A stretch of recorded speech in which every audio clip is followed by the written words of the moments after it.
Achieving our goal of ending global hunger often means providing food for people in need. But we know that more is needed to ensure people enjoy food security.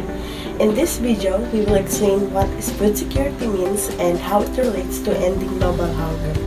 Food is a basic human right. In fact, having access to at least an adequate amount of nutritious food could be seen as the most basic of all human rights. What is the definition of food security? Food security is the measure of an individual's ability to access food that is nutritious and sufficient in quantity. Some definition of food security specify that the food must also meet an individual's food preferences and dietary needs for active and healthy lifestyle. Did you know that 842 million people in the world do not have enough to eat? This number has fallen by 17% since 1990. The vast majority of hungry people, 827 people, live in developing countries. 1 of the 6 children, roughly 1 million, in developing countries is underweight. Poor nutrition causes nearly half, 45% of deaths in children under 5, 3.1 million children each year.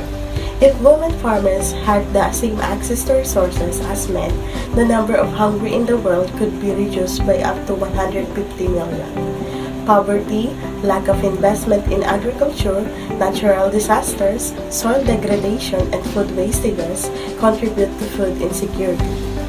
There is enough food in the world for everyone to have, enough to eat, but it is unevenly distributed. The concept of food security can be broken down into four main components, known as the four pillars of food security. The first one is the availability. Availability simply refers to the existence of food in the community. This is closely linked to the efficacy of food production. Availability can become an issue when there is lack of necessary resources, such as water for irrigation or when land being used for food production is damaged or degraded. The second one is access. Simply having enough food in a community means very little if there is poor access to it. True food security means that individuals have the resources they need to obtain sufficient quality of nutritious food. Access to food is affected by a myriad of physical, social, and policy-related factors. Factors such as pricing, household, proximity to suppliers, and infrastructures to all affect our access to food. The third one is utilization. Not all food is of equal or sufficient value. To be food secure, it is crucial that the food being accessed is of a good quality. It is paramount that the food is nutritious and healthy enough to provide the energy people need for the daily activities. It is also crucial that individuals have the necessary knowledge and tools to properly utilize the food available to them.